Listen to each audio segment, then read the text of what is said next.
Minecraft's new weapon is completely broken. Not only can the mace literally one-shot any mob in the game, but it can also negate any and all fall damage. For most players, this sounds like the perfect weapon. But for me, it sounds a little too good to be true. And you know what that means? It's time for us to bust out those calculators and crunch the numbers to find out. Is the mace truly OP levels of broken, or will the only thing that's broken by the end of this be Steve?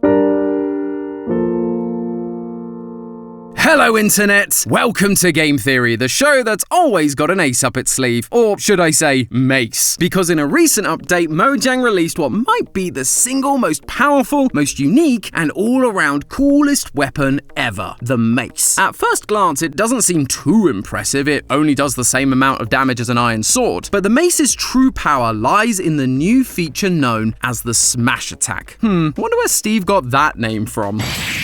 By jumping from a large height and hitting an enemy as you fall, you can do massive amounts of damage, and the further you fall, the more damage your smash attack does. Plus, according to Mojang, there is no cap on the damage you can do. But what's more impressive than that is that if you do hit your target, all of the fall damage you would have received is completely negated. That's right, 0 fall damage. This is what makes the mace the ultimate high-risk, high-reward weapon. But how is a simple mace able to do all of that? Well, it's not really clear. There's no explanation in the game, as usual, and Mojang has been weirdly cagey about it. But what stops you taking fall damage yourself? Glad you asked. I don't know. Ugh, indeed. I guess that means yet again, it's our job here at Game Theory to answer the question the developers can't. Could you actually do all of that damage and still survive the fall? Would a skilled player wielding this mace be a one-man god-slaying machine, or will that unsuspecting mob be the last thing that Steve sees before his demise? There's only one way to find out. Get your breeze rods ready, loyal theorists, because we are using science to jump off of the mountain that is Minecraft's mace. Let's just hope it's more of a superhero landing and less of a faceplant. Obviously, the main thing that makes the mace so unbelievably powerful is the fact it can negate all fall damage if used correctly. But if we want to figure out just how or if that's all possible, we need to understand how the mace gets its power in the first place. If you've ever dropped something like your phone from a high place, you may be intimately aware of the potential damage that can be done. That's because if you're holding something high above the ground, while it may not be moving, it still contains a specific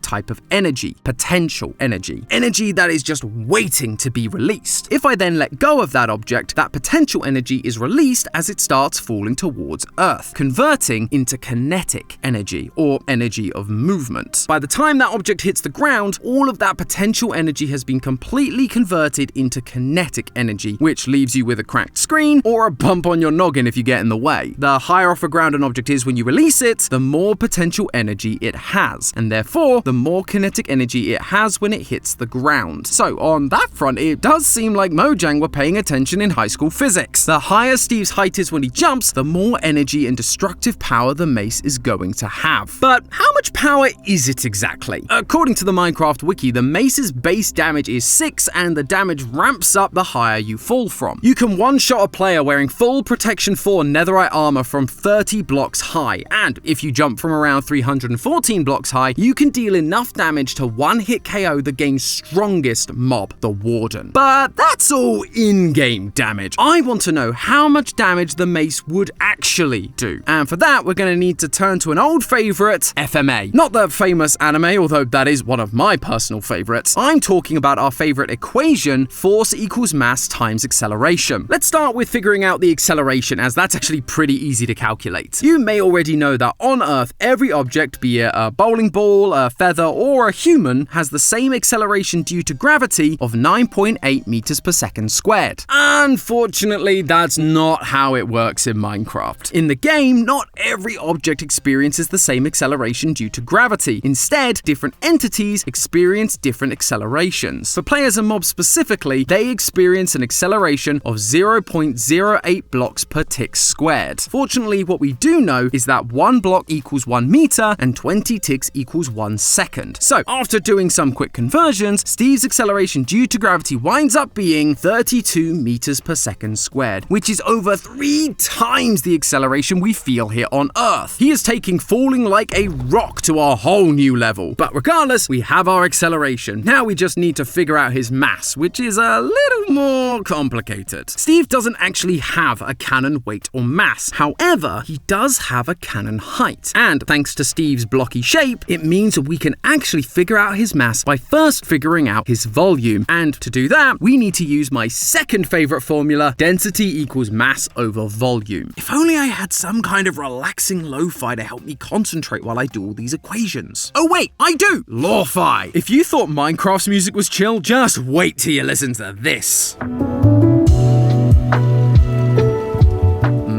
Yes, very demure, very mindful. I jest, but Matt, Dan, and the team have worked so hard to make this an awesome listening experience for you guys. They've also managed to sneak in a fun murder mystery with deep lore, because of course they have. If you head on over to the YouTube channel, you can follow our hero Taylor as she accidentally finds herself trapped in the middle of this whole mystery. We actually just dropped episode 2, and let me tell you, it is full of juicy lore for you guys to decipher. So you'll definitely want to go and check that out. Some theorists have already found a fair bit, but trust me, there is a lot more to find. Plus, we're releasing new tracks every Monday over on Spotify, and in true theorist fashion, there are even secrets hiding inside the music too. So if you want to be the first to solve the new lore when it drops, or if you just want to listen to some of the chillest beats on the internet, grab your Mace and smash the link in the description. Speaking of Mace, now that we've got the soundtrack to our complex math sorted, let's get back to figuring out the Mace's damage using Steve's volume. First, we need his cannon height. According to Mojang and their parent company Microsoft, Steve is canonically 6 foot 2 inches or 1.875 meters tall. And if you take a look at Steve's model real closely, you will notice that he's made up of pixels. Specifically, Steve is 32 pixels tall. So 32 pixels equals 1.875 meters, making the side of each pixel 5.86 centimeters or 2.31 inches. From here, we can calculate the volume of each pixel simply by multiplying the pixel's length by its width and by its height. And given they're all the same, that equates to each pixel having a volume of 201.23 cubic centimeters. All I need to do now is figure out how many of these pixel cubes Steve is made out of to get his total volume. So, after a lot of counting, I can tell you that Steve is made out of 1,664 cubed pixels, which gives him a total volume of 334,846.72 cubic centimeters. All that's left to do now is to find his density. Humans typically have a density of around 0.985 grams per cubic centimeter. So we can just plug that and our volume into the formula and wham bam bibbidi bow, we've got ourselves our mass, which comes out to a grand total of 329.8 kilograms or just over 727 pounds. For reference, the average male in the US is around 90 kilograms or 200 pounds, which is less than a third of what Steve weighs. I guess much like Minecraft's cakes, Steve is just one thick, blocky boy. Respectfully, of course. But finally, we can go back to our original FMA formula. We have our A and now we have our M. So we plug those in, and with that, I can reveal that the force of a falling Steve is... drumroll, please! Oh, is Yosi still out? Huh, kind of expecting him to fill this in. Editor, do you mind doing it? Thank you. The answer is a whopping 10,553.6 newtons. According to research done by Japanese scientists, it takes just 5,400 newtons to not just crack, but straight up smash a human skull, a la the mountain from Game of Thrones.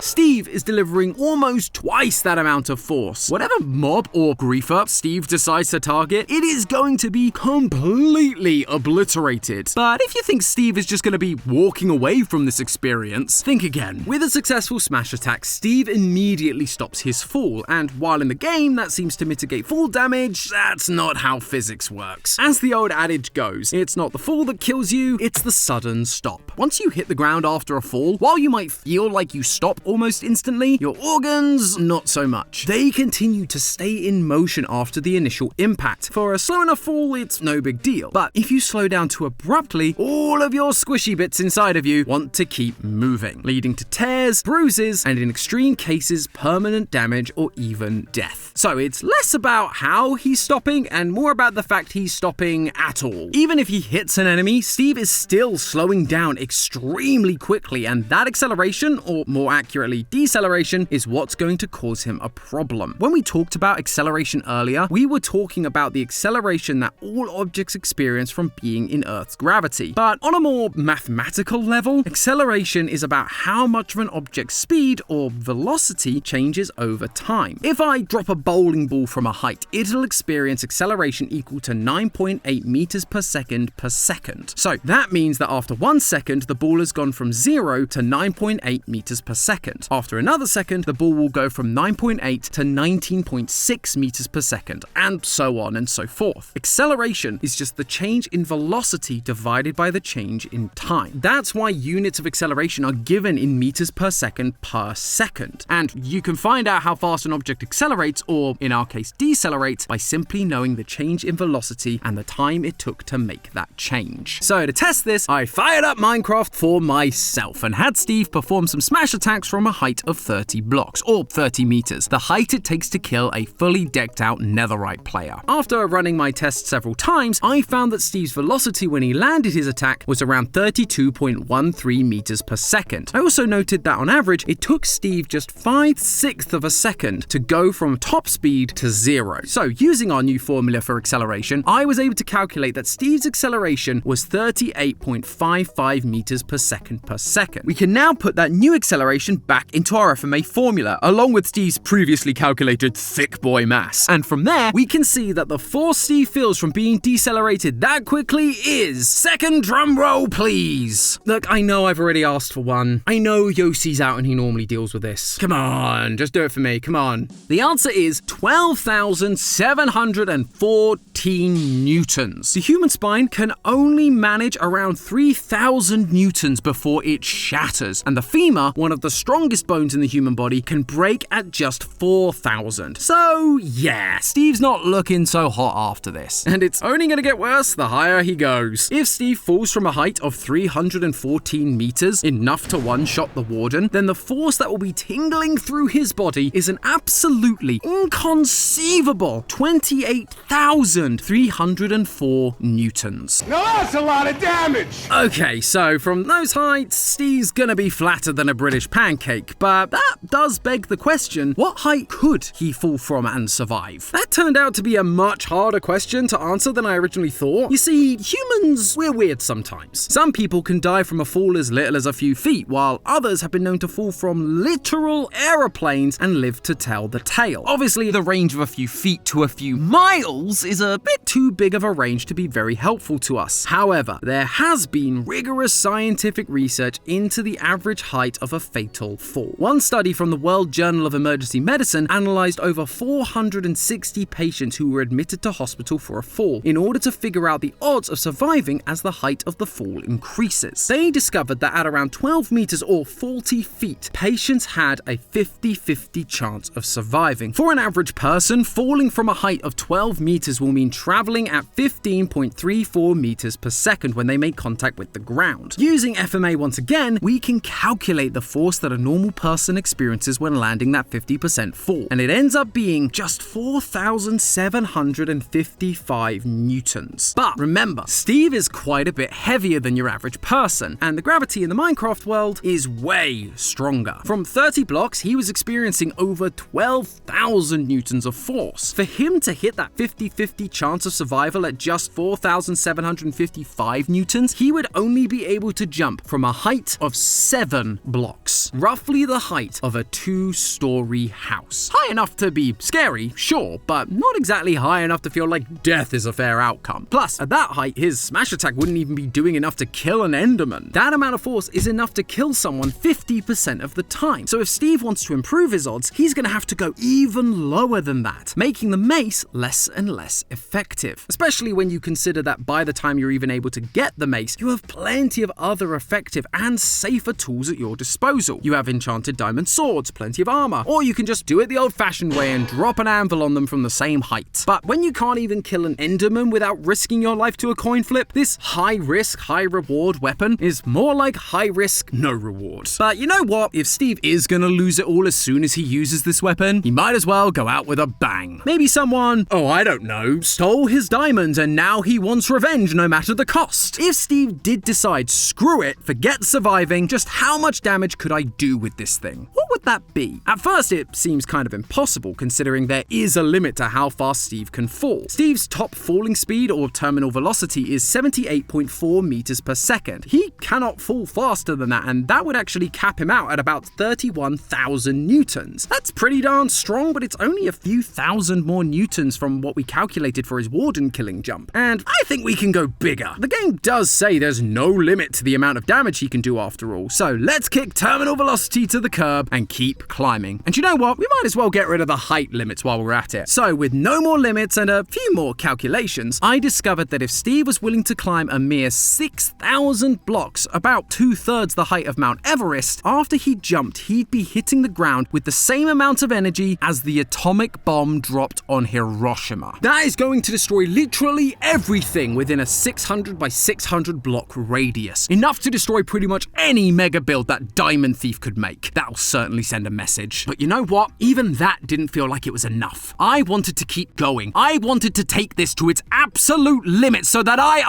Steve never had to look at anything that Thief ever touched ever again. What would it take to destroy the entire planet? According to research, the energy required to destroy the Earth is a mind-boggling 2.25 times 10 to the power 32 joules. Now, we've done enough math in this episode, so I won't bore you with all the conversions, but what I will tell you is that for Steve to destroy the entire planet, he would need to jump from a height of, third and final drumroll, please. Yes, I know I've done it 3 times. Yes, I know I'm overdoing it a little bit. Please, just one more. I'm not gonna do it again, please. Thank you. The answer is a small 2.253 trillion light years. That's 22.5 million times the length of our Milky Way galaxy, 163 times the length of the observable universe. That would take a long time, but would it be so worth it just to see the look on his face when I come crashing down and destroy everything he holds dear. That's what you get for stealing my diamonds. I may have some pent-up aggression I need to work through. Can we bring the law fight back?